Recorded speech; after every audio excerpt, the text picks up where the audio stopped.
Seja muito bem-vindo e bem-vinda ao podcast da BHH. As novidades da hematologia, hemoterapia e terapia celular, você ouve a seguir no nosso episódio do Hemoplay Podcast.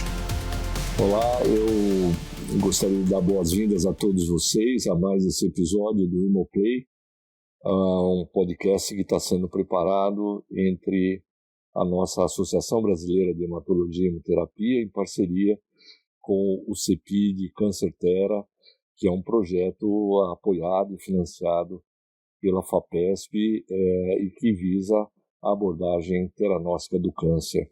Hoje eu tenho um enorme prazer de receber e bater um papo com um dos nossos PIs dentro do CEPID, que é o Vitor Marcelo Deflon.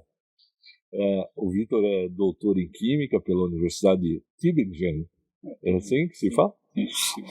Na Alemanha, professor do Instituto de Química de São Carlos, da Universidade de São Paulo, pesquisador principal do nosso CEPID, como eu já disse, e que tem uma trajetória muito sólida em química inorgânica, preparativa, estrutural e medicinal, e sua pesquisa se concentra principalmente no desenvolvimento de complexos metálicos, quelantes polifuncionais, metalofármacos, com aplicação em medicina nuclear.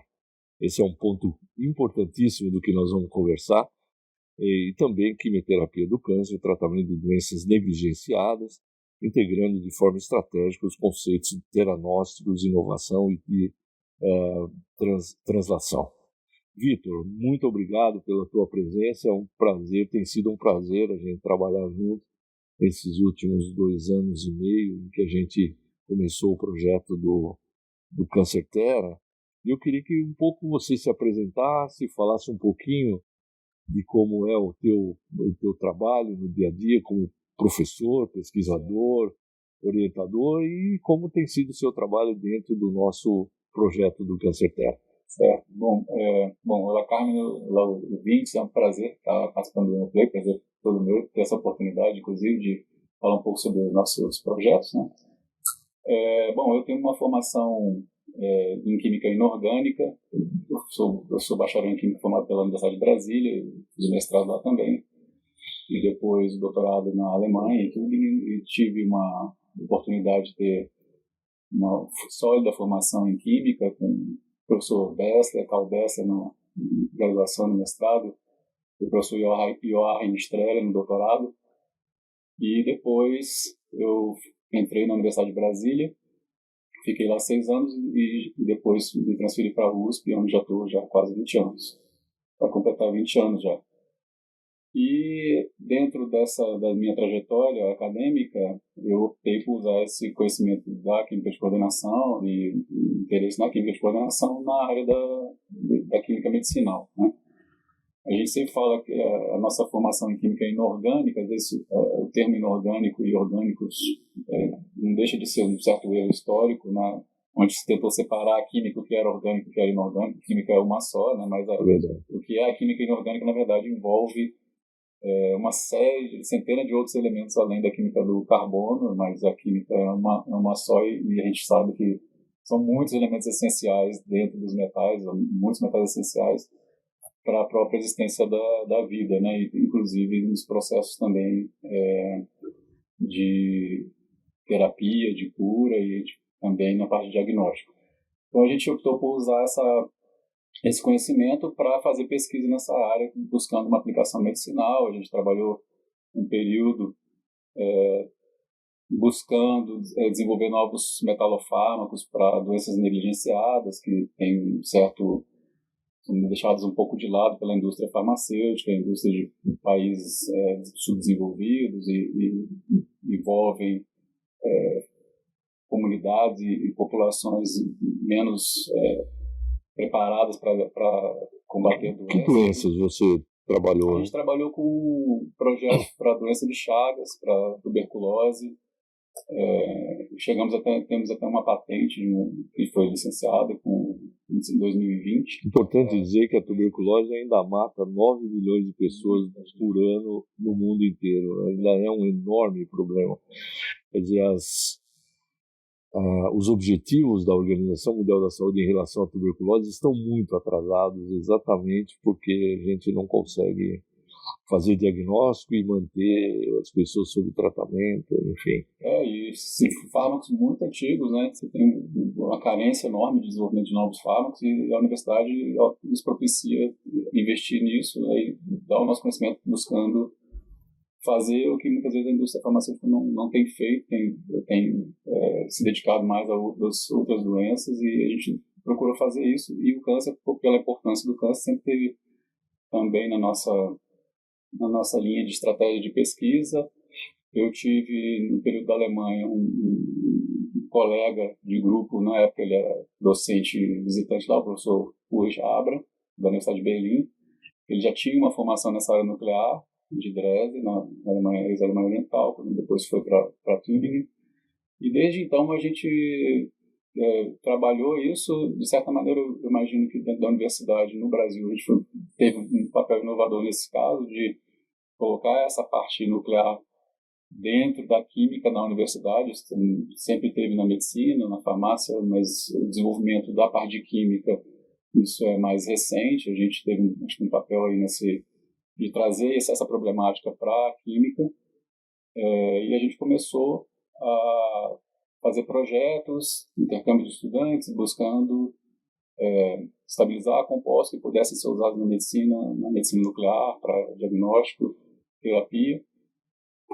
E isso foi, então, crescendo, a gente foi dando um passo de cada vez, a gente viu que a gente conseguia chegar num certo ponto, então vamos pensar agora daqui para frente, e o Câncer Terra, ele acabou chegando como realmente algo que pode fazer isso realmente acontecer, né? Isso é um projeto que traz realmente a oportunidade para nós usarmos esse conhecimento e ver a coisa sendo atingindo realmente a translação da química básica, que é a que a gente faz, para o sonho nosso chegar até termos um fármaco, né? Fármacos para diagnóstico, né? Para diagnóstico e terapia. Tenho duas perguntas para você.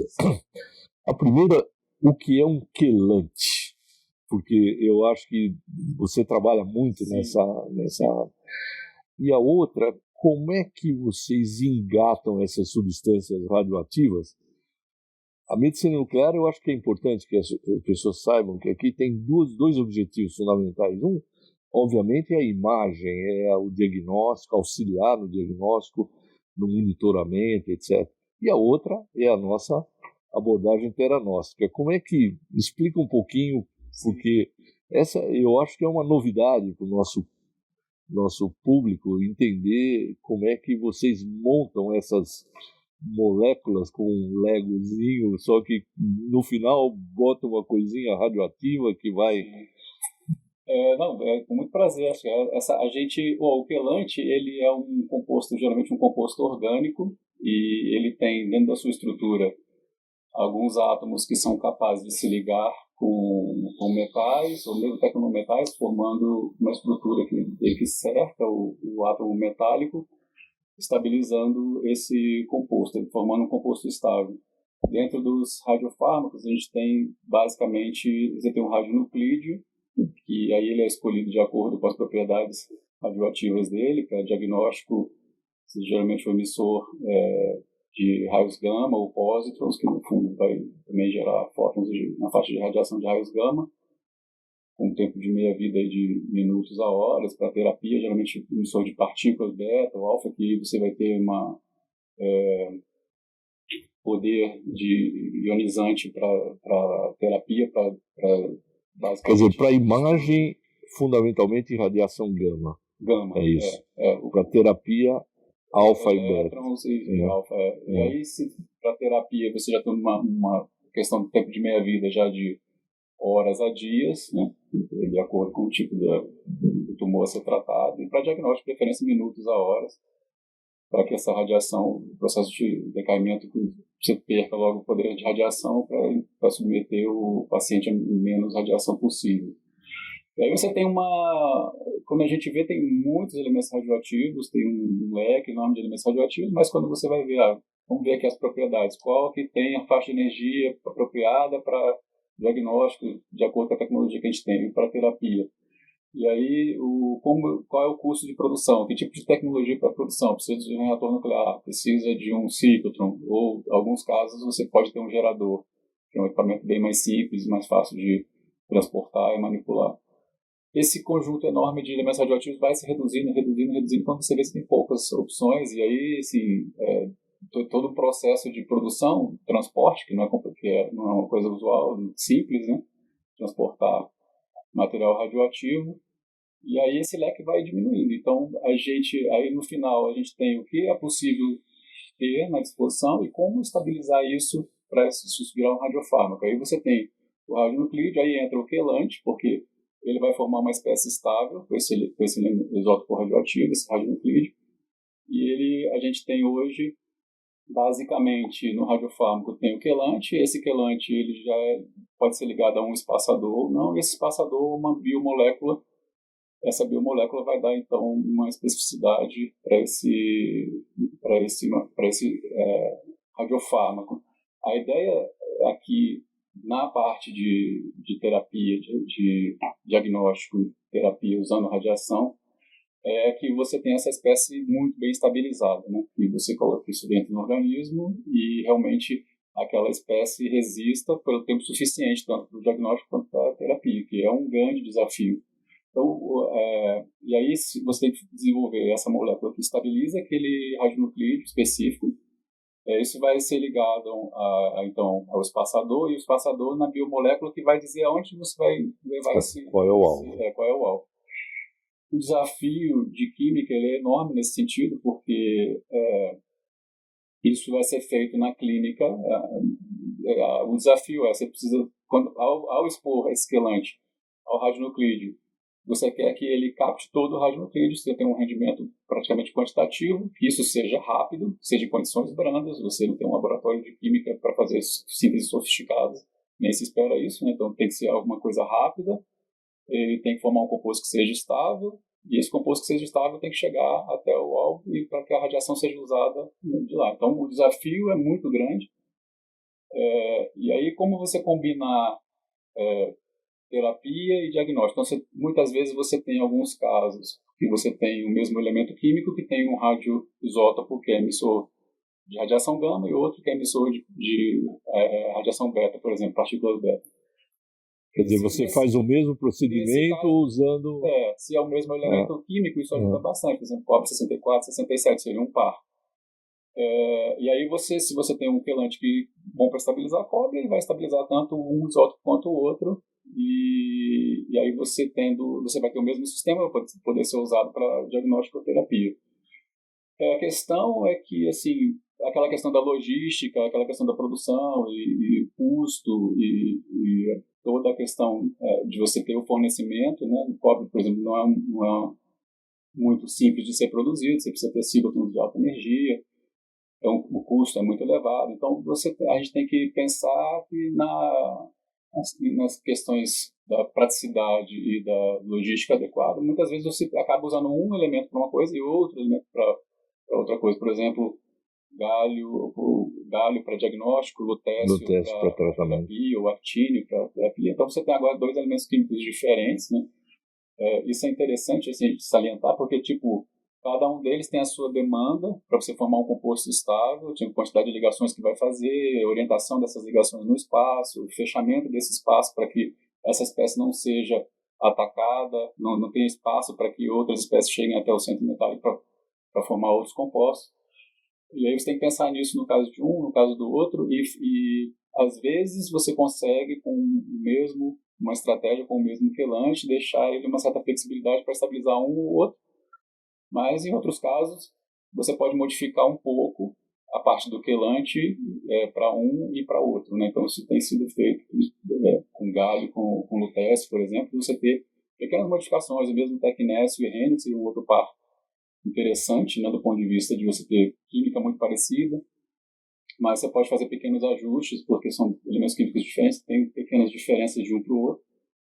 E aí você pode fazer pequenos ajustes na parte do quelante, na parte que estabiliza o metal, para que você consiga formar um par que tenham estabilidade, e aí fazendo a bioconjugação com com essa parte da biomolécula que vai levar os dois para o mesmo local, onde você pode fazer terapia e diagnóstico com basicamente o mesmo fármaco, né? Apesar de você pode fazer pequenas alterações aí estruturais que estabilizem um ou outro. Isso é interessante, mas se a gente pensar na química dos metais, ainda você tem, dentro de um mesmo metal, de um mesmo elemento químico, você pode ter demandas de química, de como estabilizar, que sejam completamente diferentes, de acordo com o ambiente químico que é para naquela maneira como aquele metal está se comportando, o tipo de ligação que ele está fazendo, ele pode demandar o quelante com propriedades bem diferentes, mesmo para o mesmo metal. Por exemplo, se pegar o tecnésio, que é carro-chefe da medicina nuclear, o tecnésio tem 7 elétrons, vamos dizer, de valência, mas ele pode perder desde 1 até esses 7 elétrons. De acordo com a quantidade de elétrons que ele tem, que ele guarda no composto, ele tem demandas químicas completamente diferentes. Assim, estabilizar o tecnésio em alto estado de oxidação, estabilizar o tecnésio em baixo estado de oxidação, isso demanda uma química completamente diferenciada uma da outra, né?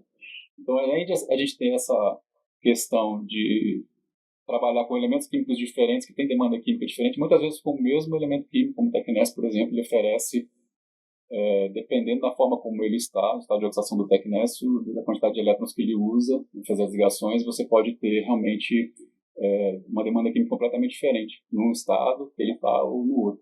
Vitor, esse é o nosso grande desafio. Eu tenho 2 perguntas que eu acho que são muito importantes do ponto de vista do CEPID e da sociedade. Queria que você falasse um pouquinho, porque quando se fala em irradiação, ou quando se fala em coisas nucleares, as pessoas sempre pensam na bomba atômica, em toxicidade, etc. Eu queria que um pouco você falasse, tentar desmistificar um pouquinho essa questão do risco do uso desses produtos que você acabou de descrever para nós. De um lado é isso.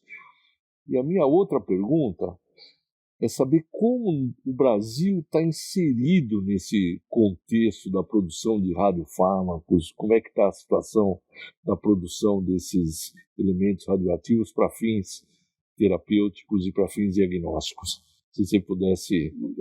São 2 perguntas que eu acho extremamente relevantes, assim, do ponto de vista do CEPID. Certo. Bom, a radiação, a gente sempre tem que pensar que a radiação ela existe desde que o universo já se formou. Claro. Uma grande quantidade de emissão de radiação, ou seja, isso já tem quase 14 bilhões de anos da formação do universo. Essa radiação se espalha no universo. Aí a vida já veio bem mais recente, ou seja, a gente tem que pensar que o processo da vida, da existência da vida, como a gente conhece, ele já se desenvolveu num ambiente radioativo por natureza, né? Quer dizer, nós vivemos num ambiente radioativo. Então, E aí você tem doses de radiação que são absolutamente naturais e que a vida como se desenvolveu, ela já se defende disso naturalmente, né? E aí o uso da radiação, ele depende muito do tipo de radiação e da energia dessa radiação. Então, assim, para o que se usa na medicina, né, em termos de radiação para diagnóstico, são doses realmente muito baixas. Você tem radiofármacos usando a concentração nanomolar, né, picomolar, então são doses de radiação bastante baixas, e você tem um controle da exposição da radiação, dos profissionais que trabalham com radiação. E para terapia você pode ter doses um pouco mais altas, porque aí a questão é o uso da radiação, ela vai te trazer um benefício que é te curar de algo que é muito agressivo, muito mais agressivo do que a própria radiação que está naquela dose ali. Então você tem a radiação é necessária para que você tenha esse processo de livrar o paciente de amenizar a questão daquela doença, né? Então, a questão da radiação, a gente tem que entender que a radiação ela é uma coisa absolutamente natural. Toda a matéria, em princípio, ela vem formada de radiação, simplesmente a forma como essa radiação se manifesta, né? E aí a gente, tendo esse conhecimento, é importante você conhecer com o que a gente está lidando, o que está tratando, e fazer isso dentro dos limites de que você tenha segurança, né? Isso é fundamental. A questão... Quer dizer, colocar para a sociedade que é muito seguro tudo isso que nós estamos fazendo. Exatamente. Não tem nada a ver com bomba ou com nada disso. Nós estamos falando de produtos usados em quantidades extremamente muito seletivas, né? E que, se a gente parar para pensar, a gente está exposto a vários elementos radioativos sem saber. Naturalmente. Naturalmente, por exemplo, potássio, né? Você tem uma boa dose de potássio radioativo na distribuição natural dos isótopos de potássio, assim como carbono também, né? Pode ser usado inclusive para datação. Mas potássio, por exemplo, a gente é um elemento essencial e tem um certo teor de potássio radioativo que a gente consome diariamente. Então, nós emitimos, inclusive, essa radiação. Inclusive, quando a gente vai olhar a distribuição de gases na atmosfera, tem mais ou menos 79%, 80% de nitrogênio, aí faixa de 20% de oxigênio, e tem um pouquinho de argônio, né, na atmosfera. E esse argônio ele é oriundo do decaimento radioativo do potássio. Né? Então, e a gente está sujeito a essa radiação o tempo inteiro. Não é um fármaco, é um alimento que você precisa, é um elemento essencial. E não só o potássio, mas como vários outros, e estão naturalmente presentes na nossa vida sem a gente imaginar que isso seja assim, né? Então, o que você está fazendo é usar essa radiação que já existe, que a gente já está exposto a ela naturalmente, e usar isso dentro de uma dose que esteja exatamente abaixo desse limite natural, onde nosso sistema imunológico se defende naturalmente. Né? E o Brasil, como está inserido nesse? Então, o Brasil, a gente tem... em alguns centros, a gente tem ciclos espalhados aí, acho que uma faixa de 10 a 15 ou 10 a 20 espalhados. Infelizmente, isso ainda está um pouco restrito em alguns centros específicos onde se consegue produzir determinados radioisótopos. A gente tem o IPEM, né, que tem um reator nuclear que pode produzir radionucleidos. Espero que a gente consiga que seja ativado e possa reativado e possa produzir radionucleidos para que seja de uso medicinal. Mas a produção de radionucleidos ela é realmente um gargalo. É uma dificuldade que a gente precisa vencer, né? Criar tecnologias, inclusive. Quer dizer, o Brasil precisa entender essa dificuldade e trabalhar para superar isso. Exatamente. Mas você acha que tem condição de fazer isso? Nós temos conhecimento e nós temos estrutura? Eu acho que sim. O Brasil, a gente tem uma ciência bastante desenvolvida, a gente produz muita ciência boa, a gente tem muita gente capacitada, a gente tem grandes instituições, a gente tem fomento para pesquisa. Eu acho que assim, para tratamento diagnóstico de câncer, a abordagem teranóstica é fundamental para a medicina, já e no futuro. E esse estudo, esse desenvolvimento, essa capacidade de produção de radionucleidos, investir nisso é muito importante para o país. E você no Câncer Tera, junto com o teu grupo, o que vocês vêm trabalhando, quais são os teus projetos aí para os próximos passos dentro do CEPID? A gente já vinha de alguns anos para cá trabalhando, pensando no uso do tecnécio, está tentando desenvolver novos compostos, novos radiofármacos, de contribuir no desenvolvimento de radiofármacos de tecnécio, com muita coisa sendo feita com rênio, com isótopos não radioativos de rênio no laboratório, para servir de modelos para tecnécio, com o desenvolvimento dos geradores de galho, né, mais recente, né, a gente também focou bastante nessa parte do galho, porque o galho tem um potencial muito grande para diagnóstico, não diria para substituir tecnécio, mas complementar. E a gente agora no CEPID, a gente tem dado bastante foco para galho, lutécio, foi uma primeira escolha, até pelo que já vem sendo feito, né, na clínica, e pela disponibilidade que a gente tem de radionucleidos.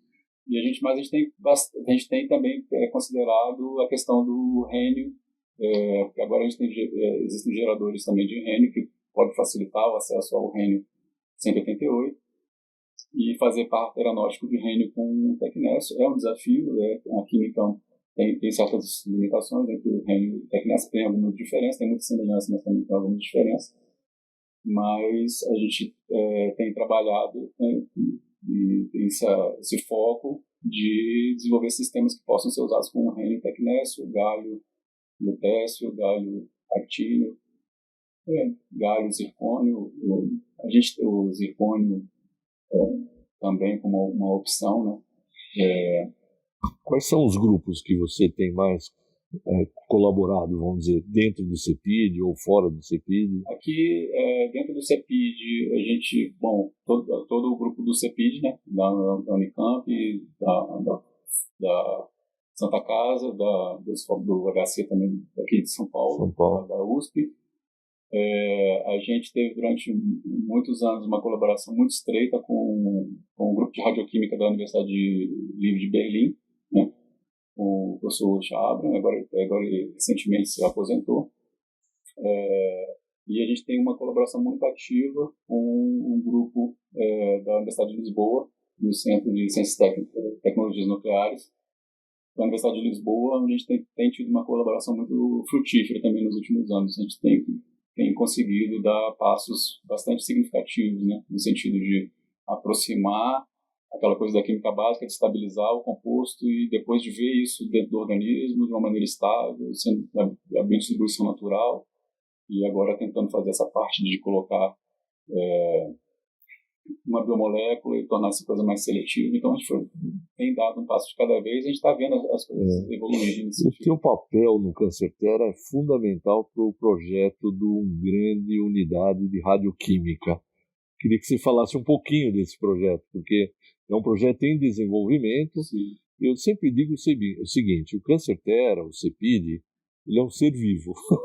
A gente tem um projeto, a gente sabe o que a gente queria lá no começo, mas na medida em que o projeto vai andando, vão aparecendo novas possibilidades. E uma delas foi a criação de um grande laboratório de radioquímica dentro da Unicamp, um projeto que está sendo feito em parceria com a Amazul, pelo conhecimento de engenharia e essa área nuclear.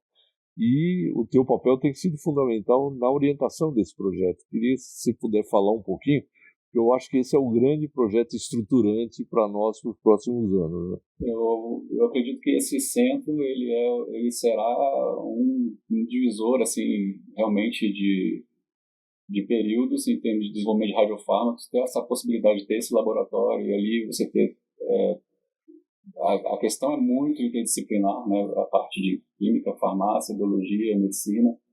E ali você ter nesse conjunto de laboratórios todos esses profissionais atuando em conjunto, né? Você está ali lado a lado, cada um vendo o que o outro está fazendo, vendo a dificuldade, aprendendo um pouco a dialogar entre nós, porque nós falamos o mesmo idioma, mas nós temos vocabulários bastante específicos. Exatamente, dialetos quase. Nós temos dialetos bastante diferentes. Isso aí, esse convívio faz a gente entender muito mais fácil, né? Essa possibilidade de estar com a pessoa, de conversar, de ver ela explicando o que ela está fazendo, quais são as dificuldades, qual cada passo, isso, e da gente também mostrar o nosso lado. Então isso e aí você tem um ambiente onde você está aqui produzindo o composto e aqui do lado você está testando o composto, é outro nível, né?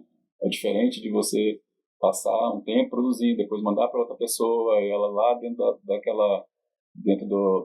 da rotina dela, encaixar isso, e aí o diálogo não é tão rápido, depois vem uma resposta, e você vai pensar, agora você está todo mundo ali encaixado no mesmo lugar. O diálogo não tem barreira, você conversa um com o outro, e isso certamente vai ser um grande legado, eu acho, do CEPID Câncer Terra. Ô Vitor, incrível, o tempo passou. Nós já consumimos o nosso tempo aqui. Eu queria primeiro dizer da minha satisfação de trabalhar com você, de trabalhar com o teu grupo, os teus alunos, os teus pós-graduandos e alunos de iniciação, doutorado, etc. E espero que a gente esteja cada vez mais próximo nesse projeto que você acabou de descrever, que eu acho que nós vamos trabalhar muito para que isso realmente se concretize, porque eu acho que isso vai estruturar a área básica e pré-clínica, principalmente, não é? Então, o projeto está mais ou menos pronto, continua tendo o apoio da FAPESP, inclusive na elaboração desse projeto, e eu espero que a gente possa, na próxima conversa que a gente tiver aqui, que a gente já possa falar um pouco da execução desse grande, eu vou chamar de unidade de radioquímica, né? Sim. Que foi discutida quando tivemos a primeira reunião com o teu professor da Alemanha, esqueci o nome agora, o Abra, que abriu as portas e aqui contando com o apoio muito grande da Faculdade de Ciências Médicas da Unicamp, que cedeu um espaço para a gente. Importante, a faculdade nos cedeu um espaço primeiro para colocar toda a área de laudos, né, e de administração da medicina nuclear, e cedeu essa área de 400 metros quadrados que a gente espera fazer essa grande unidade. Então, eu queria dar a palavra a você para a gente poder finalizar e agradecer imensamente a colaboração e esse compartilhamento aí do desenvolvimento do Câncer Terra e essa aproximação da área básica com a área clínica é uma coisa fascinante, porque a gente aprende mutuamente, quer dizer, a gente entende as coisas boas e as dificuldades que vocês têm e vice-versa, né? Então, acho que a presença de vocês tem sido absolutamente nuclear no sucesso do Câncer Terra. Eu posso dizer que, assim, eu fico muito feliz de poder participar desse projeto. Eu sou muito grato pela oportunidade que nós tivemos como nosso grupo de pesquisas e de ter encontrado esse grupo, a gente ter unido esforços, ter conseguido o financiamento da FAPESP, que está sendo fundamental, e esse laboratório certamente será um grande avanço, mas tudo que a gente tem recebido de apoio da FAPESP para o desenvolvimento dos projetos, desenvolvimento de cada uma das etapas do trabalho, e de ter essa possibilidade, né, de você ver a coisa avançar do básico para o pré-clínico, para o clínico, e estar todo mundo em torno do mesmo interesse comum. Então, assim, eu sou muito, muito grato pela oportunidade de ter tido, de fazer parte desse grupo e poder contribuir com a minha parte lá, na parte básica, da clínica básica, para que deixar ali a nossa contribuição e ver a coisa, né, sendo utilizado para chegar em algo maior. Então, isso para nós sempre foi um grande sonho chegar, ter esse tipo de estrutura, e hoje a gente tem visto isso acontecendo na prática, a gente vê as coisas acontecendo e evoluindo muito rapidamente.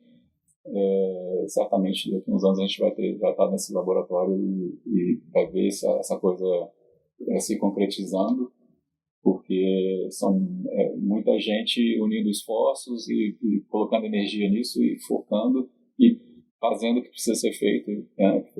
Colocando as ideias em ação.